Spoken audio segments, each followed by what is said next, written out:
После того, как Konami оставили нас без контента на ноябрь, перенеся начало нового сезона на следующий месяц, именно в декабре они, судя по всему, решили выкатить такое весомое обновление, которое не только что-то обновит, но и привнесет что-то новое. Таким образом, во вторник мы успели получить подробности некоторого контента, который ожидается с версии 3.2.0. Но что самое интересное, на следующий день они выкатили продолжение этого самого анонса, рассказав об еще одних нововведениях, которые ожидаются в версии 3.2.0. И пока это все еще не потеряло актуальность, предлагаю все это дело обсудить в новом ролике. Заодно восполнить пробелы предыдущего ролика, поскольку я немножко там поторопился и привел не совсем корректную информацию, но обо всем по порядку. Приветствую вас на канале RealistTechPS. Как и всегда, не забывайте поддерживать это видео своими лайками, подписывайтесь на канал, если находитесь здесь впервые, ну и в комментариях, как и всегда, делитесь своим мнением по поводу всего услышанного и увиденного.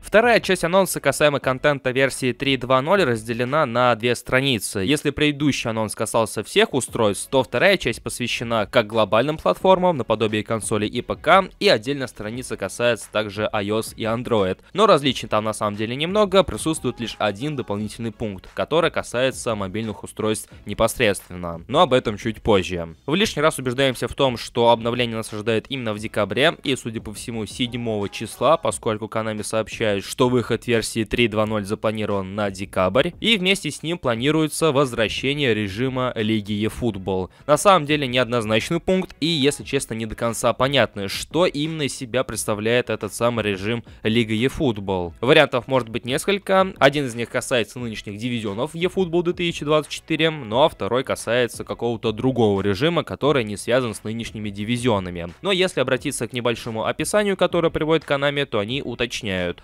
будут внесены различные изменения и корректировки, включая пересмотр системы подбора игроков и расширение системы рейтингов на дополнительные дивизионы. Обращаем внимание на последнюю строчку. Дополнительные дивизионы. Судя по всему, это какое-то видоизменение нынешних дивизионов eFootball 2024. Поскольку на описание нами ожидаемого режима «Моя лига» это не очень подходит. А выпускать еще какой-то режим, который будет схож с нынешними дивизионами, но, если честно, смысла много не имеет. Поэтому я придерживаюсь такой точки зрения, что это, скорее всего, какое-то видоизменение нынешних дивизионов. К слову, я попросил подписчиков нашего телеграм-канала прояснить этот момент. Вдруг я что-то успел пропустить, и нечто подобное появлялось в 20-й песке, в 21-й песке, ну и так далее. И как такового ответа не получил. То есть люди и сами до конца не понимают, что это такое. Поэтому я в лишний раз убеждаюсь в том, что это просто какие-то корректировки нынешних дивизионов.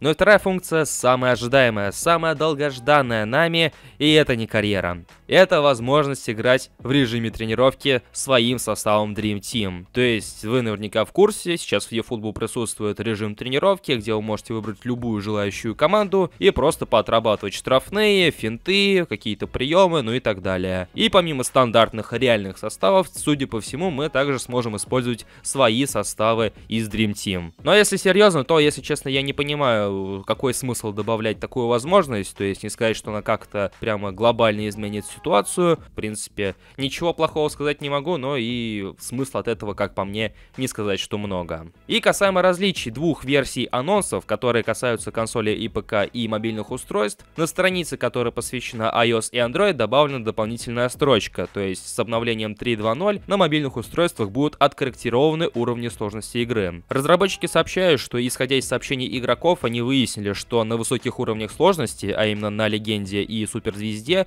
у искусственного интеллекта чрезмерное количество владения мечом. Поэтому в предстоящем обновлении они этот момент исправят. Ну и вкратце, касаемо информации, которую я немножко неправильно преподнес в предыдущем ролике, касается она функции с пропуском празднований голов, потому что я понял ее буквально-таки наоборот. В то время как разработчики сообщают, что у нас будет возможность пропускать эти самые празднования, я посчитал, что все будет наоборот. То есть нам позволят пропускать только одно празднование, а все остальные мы будем вынуждены наблюдать. Признаю, мой косяк, потому что немножко неудобно читать текст, который представлен на сайте, поскольку его прогнали через переводчик, и поэтому немножко, смысл искажается. То есть не сильно, но иногда вызывает вопросы. Поэтому благодарю всех тех, кто поправил меня в комментариях, и в лишний раз прошу прощения за свою невнимательность. Ну, раз уж мы затронули тему предыдущего анонса, давайте все скомпилируем вместе и в лишний раз проговорим, что же официально мы получим с версии 3.2.0. А именно, в игре появятся кооперативные соревнования, то есть соревнования, ивенты можно будет проходить не только самостоятельно, но еще играя за одну команду с несколькими пользователями. Также теперь мы сможем продлевать контракты игроков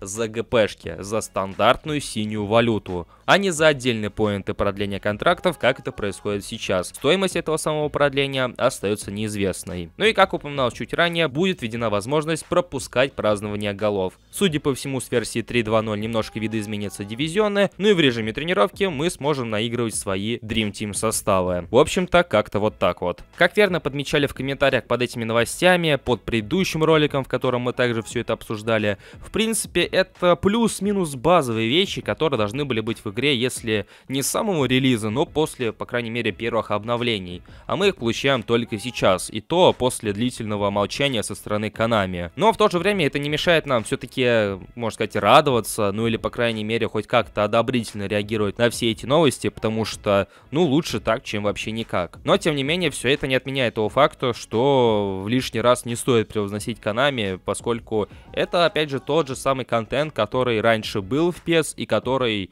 по-хорошему, должен был бы быть и в eFootball на старте. Ну и будем надеяться, что это далеко не все, что приготовили для нас Konami за весь ноябрь, и подробностями касаемо каких-нибудь режимов, ну или, по крайней мере, будущего Konami на eFootball, они поделятся ближе к релизу нового обновления и к старту нового сезона. В общем-то, с каждым днем остается все меньше и меньше времени, поэтому узнаем уже скоро. Ну а у меня на этом все. Я в лишний раз благодарю всех за просмотр этого ролика, благодарю вас за поддержку в виде лайка и комментария под этим роликом. Всем удачи и до скорых встреч!